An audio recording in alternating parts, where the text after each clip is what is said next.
Where is my child?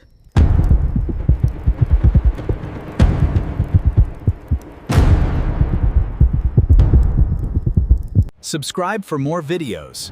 Turn on notifications. In a quiet village, a widow was given two choices: accept a marriage she never asked for, or refuse and lose everything. Everyone expected her to cry. Instead, she asked one question. And that single question cracked open a secret the village had buried for almost 30 years. This is her story. There is a small village in the heart of old Igbo land, where the Amara River bends like a sleeping snake through red earth and tall palm trees. The village is called Amara. It has no roads, only red paths worn smooth by bare feet. It has no streetlights, only fireflies and moonlight. And it has a name for what it is: a village where every man has a memory longer than his shadow. In Amara, nothing is ever truly forgotten. Not a debt, not a kindness, not a betrayal. The elders often say the village has a mouth of its own, and that mouth never sleeps. At the edge of this village lived a woman named Adaeze. Her name, when translated, means the daughter who clears the path. Her mother chose it carefully, after 5 years of praying for a child, hoping her daughter would one day walk into rooms where silence had lived too long, and bring light. Adaeze was 34. She was quiet in a way that fooled people. They thought she was gentle, until they tried to push her, and discovered she did not move. She was a weaver. Her hands could turn rough cotton into cloth so fine that traders from 3 villages away came to bargain at her door. She had been married to a man named Obina, gentle, broad-shouldered, a farmer who laughed easily and gave more than he kept. People in the market used to call him the man with 2 hearts, because, so the story went, he had one for his family and one for every soul who passed through Amara and looked hungry. Adaeze knew his laughter better than her own breathing. She could tell from across the compound the difference between his happy laugh and his thoughtful one. She knew which song made him stop talking. She knew the exact way he rubbed the back of his neck when something was troubling him, and he was not yet ready to speak of it. 3 months before this story begins, Obina fell ill. It came without warning. First, a fever that shook his bones. Then a strange burning in his chest that made his breath come out thin and sharp. Then a weakness that drained out of his body, day after day, like water leaking through cracked clay. The herbalists tried 9 different roots. The elders poured libations at the foot of the iroko tree. Neighbors came every evening with pepper soup and prayers, but nothing held. Nothing answered. Adaeze sat beside him through 7 long nights. She never closed her eyes. She pressed cool, wet cloths to his skin. She whispered small, stubborn prayers to a God she was not sure was listening. "Hold on, my husband. I am here. I will not let you go." On the 8th morning, Obina died with her hand folded inside his. The mourning in Amara was not a private thing. It was communal. It was loud. And it was long. For 40 days the compound filled with women in black wrappers, singing laments that pulled the birds out of the trees. Men brought yams and palm wine and sat on the veranda for hours without speaking. Children were warned to be quiet, not because they were naughty, but because grief, once it begins, must not be interrupted. Adaeze shaved her head, as custom required. She dressed in rough black cloth. She sat on a low raffia mat in the middle of her hut, receiving condolences, accepting each one with the same 2 words she had been taught as a child. Thank you. May his soul find rest. But grief in Amara has a calendar, and calendars, everyone knows, always end. On the 90th day, the day the mourning cloth was supposed to come off, the compound filled again. But this time, no one brought pepper soup. This time, no one brought yams. They brought their chairs, their walking sticks, and the slow, careful authority of men who had come to decide something. First to arrive was Adaeze, the eldest of the village, head of the Ndiiche Council, a council of kinsmen. He was an old man with a back bent like a fishing rod and eyes that had watched 3 generations buried and 2 kings crowned. Behind him came 4 other elders. Behind them, walking stiffly in his best wrapper, came Madu, Obina's younger brother. Adaeze knew, the moment she saw the gathering, what conversation was coming. The whispers had been spreading for weeks. In the market, women lowered their voices when she walked past, then raised them louder the moment she was out of earshot. She will marry the brother. It is the way. It has always been the way. The custom was called igbanku, the covering of the woman. When a man died, his widow would be inherited by his brother, or by the closest kinsman of his age group, so that she and her children would not be left alone in the world, and so that the family land would not be scattered into the hands of strangers. The elders did not see this custom as a knife. They saw it as an old rope thrown to a woman standing at the edge of a cliff. A way of saying, "You will not fall. The family will hold you." Adaeze cleared his throat. The compound went silent in that particular way it only does when something is about to be spoken that cannot be unspoken. "Adaeze, daughter of Nkiru," he began, his voice carrying the slow weight of ritual. "Your husband has gone to join his ancestors. The mourning cloth comes off today. But you remain, and the living must be looked after. This family does not abandon its own. Madu, your husband's younger brother, will take you as his wife. He will care for you as Obina would have wished. The children you will bear, if the gods are kind, will carry the name of this compound. The land Obina tilled will remain protected, whole, inside this family." Madu was a good man in his own quiet way, slower than his brother, happier in the company of his cassava mounds than in the company of people. He had not asked for this. His knuckles were white where his hands gripped his lap. He was as trapped as she was. She looked at the elders. Their faces held no cruelty, only the calm certainty of men who had never once had to ask permission for the shape of their own lives. And then Adaeze did something that made the compound go silent in a different way. She did not cry. She did not argue. She did not fall to her knees and beg. She simply asked one question. "Elder, before I answer, may I respectfully ask what killed my husband?" The silence that followed was not the silence of ritual. It was the silence of something caught. Somewhere near the back of the gathering, half hidden behind the thicker traders, an old woman named Mama Ijeoma, the village healer who had delivered half the compound with her bare hands, lowered her eyes to the ground. She pressed her lips together so tightly they turned pale. She knew something. And in Amara, where nothing is ever truly forgotten, a secret that has survived 90 days of mourning does not survive forever. Adaeze blinked. "We all saw it, my daughter. The sickness took him. We all mourned it. Yes, Adaeze said quietly. We all mourned it. But no one has told me what it was. Obina was strong as an old Iroko.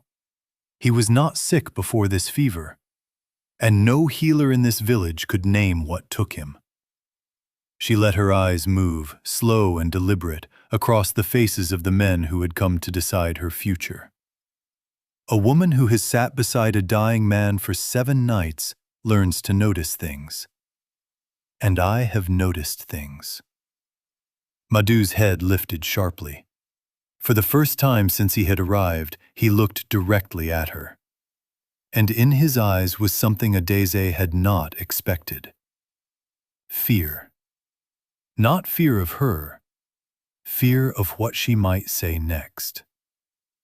Odoziaku stood up, his voice suddenly firmer. This is not the time for such talk, my daughter. Grief has confused your thinking. There will be a second gathering in 7 days. Then you will give your answer. The elders filed out one by one, murmuring among themselves. The compound emptied slowly, like water draining from a cracked pot. Madu lingered at the gate, longer than the others, looking as though he wanted to say something. At the last second, he turned and walked away without a word. Only Mama Ijeoma remained behind. The old woman crossed the compound with the careful steps of someone whose knees had carried 70 years of village secrets, and knelt beside Adaeze on the raffia mat. My child, she whispered, glancing over her shoulder as though the walls themselves might be listening. You ask the right question, but you must be very, very careful who hears you ask it again. Mama, what do you know? The old woman's eyes filled, not with tears exactly, but with the heavy weight of a person who had kept a terrible thing alone for far too long. I brought Obina into this world with these hands, she murmured. I brought his brother, too. I have watched this family for 40 years. And I tell you now, my daughter, the sickness that took your husband did not come from any god. Adeze's breath caught. Then where did it come from? Mama Ijeoma opened her mouth to answer, and at that exact moment, footsteps sounded at the compound gate. Her face shut like a door slammed in the wind. She rose quickly, pressed Adeze's hand once, hard, and whispered only 4 words before hurrying away into the fading light. Not here. Not now. Adaeze sat alone in the empty compound as the sun dipped behind the palm trees, her husband's memory heavy in her chest. And a question burning in her mind, one she now knew with terrible certainty she would not be able to leave unanswered. For 2 days after the first gathering, Adaeze said nothing to anyone. She wove her cloth. She swept her compound. She greeted her neighbors in the market with the same polite smile she always had. But under the surface, her mind turned over Mama Ijeoma's words like a woman turning over a coin to see if it was truly gold or merely painted brass. The sickness that took your husband did not come from any god. If not from a god, then from whom? On the 3rd night, unable to bear the silence any longer, Adaeze wrapped herself in a dark shawl and walked the narrow path to Mama Ijeoma's hut at the edge of the village, where the old woman lived alone among her dried herbs and her long memories. The midwife was not surprised to see her. Sit, she said, gesturing to a low stool by the fire. And listen well, daughter, because I will say this only once, and you must never tell anyone where you heard it. Adaeze sat, her heart hammered like a festival drum. You know your husband's uncle, Mama Ijeoma began. Chief Ugwu. Adaeze nodded slowly. Chief Ugwu was a wealthy man. More land than most families in 3 villages. More voice at every council. A man whose smile could open any door and whose silence could close any well. What you may not know, the old woman continued, is the parcel of land Obina inherited from his father. That rich stretch along the river, the one with the dark, fertile soil every farmer in Amara has envied for 2 generations. That land was meant, by the old law, to return to Chief Ugwu as next in line if Obina's line ever failed. Failed how? If Obina left no son behind to hold it. If his widow left the family. If enough seasons passed and enough confusion was sown. Adaeze felt the ground shift beneath her, though she had not moved. Are you saying? I am saying, Mama Ijeoma said carefully, that 3 days before Obina fell ill, I saw Chief Ugwu's youngest wife purchasing a rare root from a traveling herbalist near the Amara market. A root that is not used for healing. A root known in the old ways to bring a slow fire to the blood, a sickness with no name, a wasting with no cure. And when Obina began to burn with that very fever, that very wasting, that very 7-day death, I wept. But I told no one, because Chief Ugwu is not a man who forgives those who speak against him. Adaeze's hands had curled into fists in her lap without her noticing. And the marriage to Madu? She asked slowly, understanding dawning like a terrible sunrise. If you marry Madu, Mama Ijeoma said quietly, the land stays inside the family, under Madu's name. But Madu is quiet. Madu is uncertain. Madu is easily guided.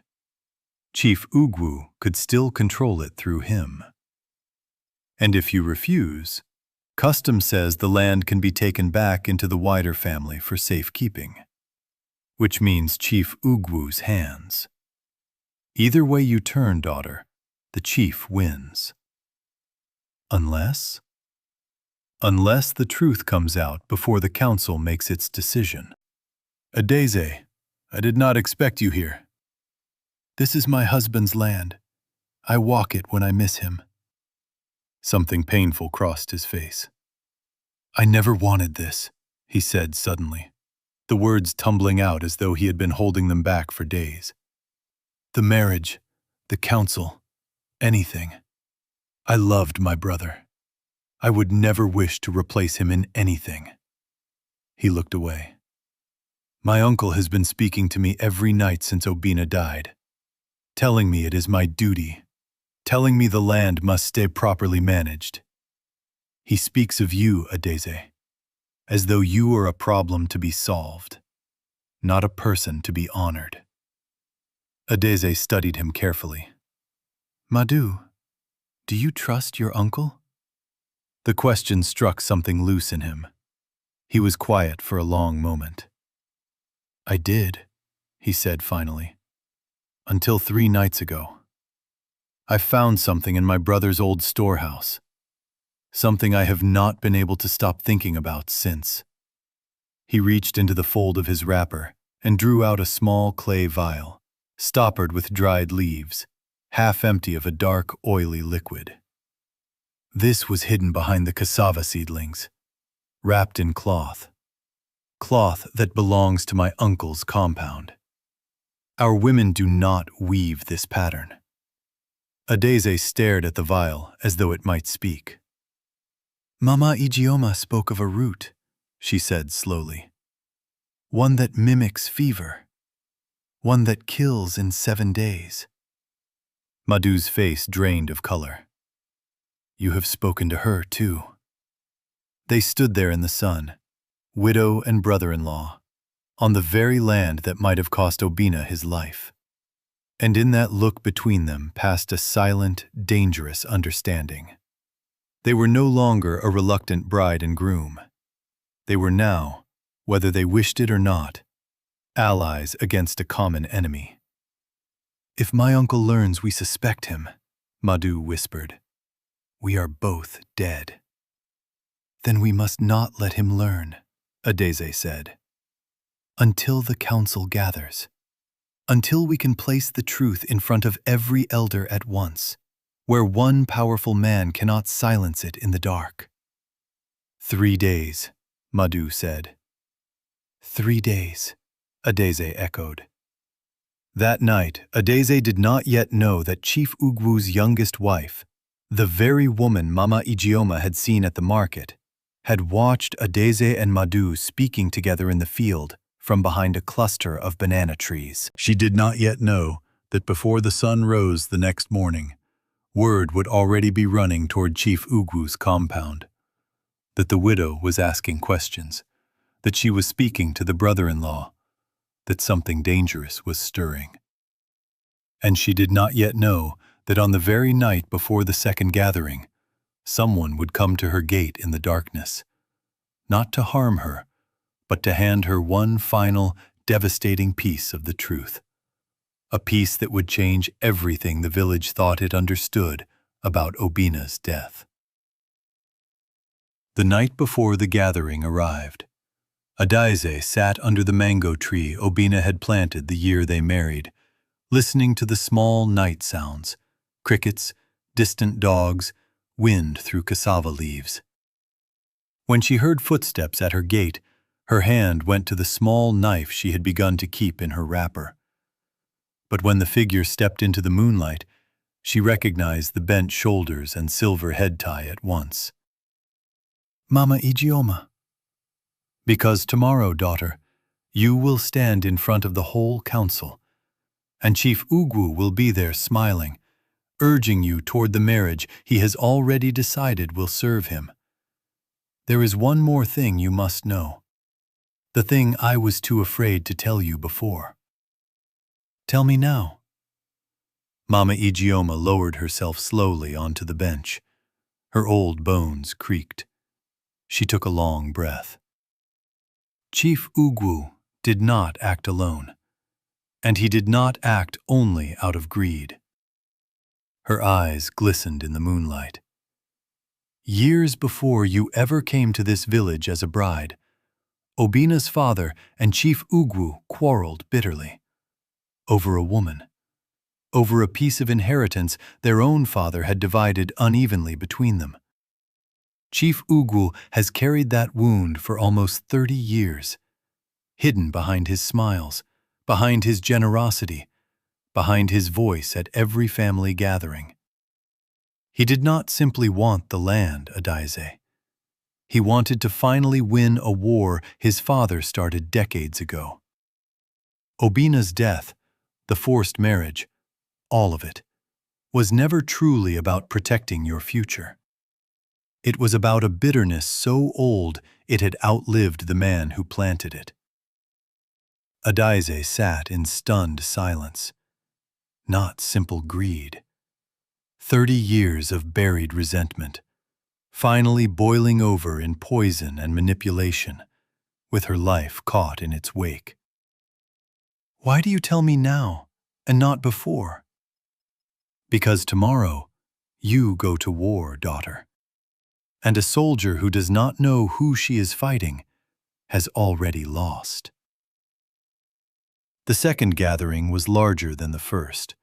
Word had spread, as word always does in a village with a mouth of its own, that something unusual was coming. The compound overflowed with elders, aunties, neighbors, children peering out from behind their mothers' wrappers. Chief Ugwu arrived in his finest agbada, greeting people with the warm, easy smile of a man entirely certain of the outcome ahead. Odoziaku called the gathering to order. "Adaeze, daughter of Nkiru, 7 days have passed. The council awaits your answer. Will you accept the covering of this family and take Madu as your husband?" Every eye in the compound turned to her. Adaeze rose slowly, her back straight, her voice steady despite the thundering of her own heart. "Before I answer," she said, "I respectfully ask this council's permission to speak of something else, something that concerns the death of my husband." A murmur rippled through the crowd. Chief Ugwu's smile did not waver, but something behind his eyes went very still. "This is a day for marriage," he said smoothly. "Not for mourning talk." The girl is overwhelmed, who stepped forward from the crowd, his hands trembling slightly, but his chin lifted with a resolve the village had never seen in him before. He held out the small clay vial for all to see. "This was found hidden in my brother's storehouse," Madu announced, his voice growing steadier with each word. "Wrapped in cloth belonging to my uncle's household. Mama Ijeoma, our village healer, will now tell this council what she witnessed 3 days before my brother fell ill, and what herb this vial once carried." Every head turned toward the old midwife. She stepped forward from the edge of the compound, and in careful, measured words, she told the gathering everything. The rare root, the fever that matched no sickness she had seen in 40 years, the buried quarrel between 2 brothers, 30 years deep. The compound erupted. Gasps, accusations, denials. Chief Ugwu's face had gone the color of ash. His easy smile had vanished. "Lies," he thundered, rising. "The bitter fantasies of a grieving widow and a jealous old woman with nothing left but gossip." But it was too late, because in that very moment, his own youngest wife, terrified of being caught alone in the blame, broke down weeping before the entire council and confessed. She told them what she had purchased, from whom, on whose whispered order. The elders sat in stunned, heavy silence as the shape of the truth settled fully over the compound. Odoziaku rose slowly. His old face carved with sorrow and anger the village had rarely seen from him. "Chief Ugwu," he said, "you poisoned your own brother's son. You poisoned the peace of this family. And you used our sacred customs as a weapon to finish a war that should have died with your father.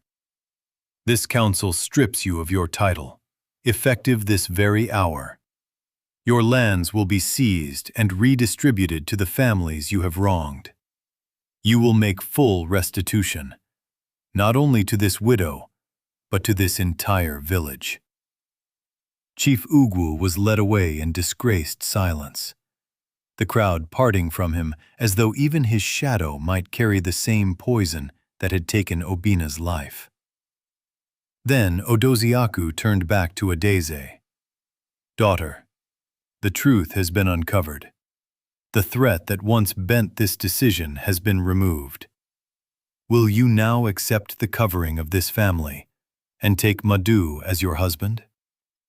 Adaeze looked at Madu, this quiet, gentle man who had risked everything to stand beside her against his own blood. She looked at the compound full of faces who, for the first time in 90 days, were not simply waiting to tell her what her life must be, but were genuinely waiting, for once, to hear what she believed it should be.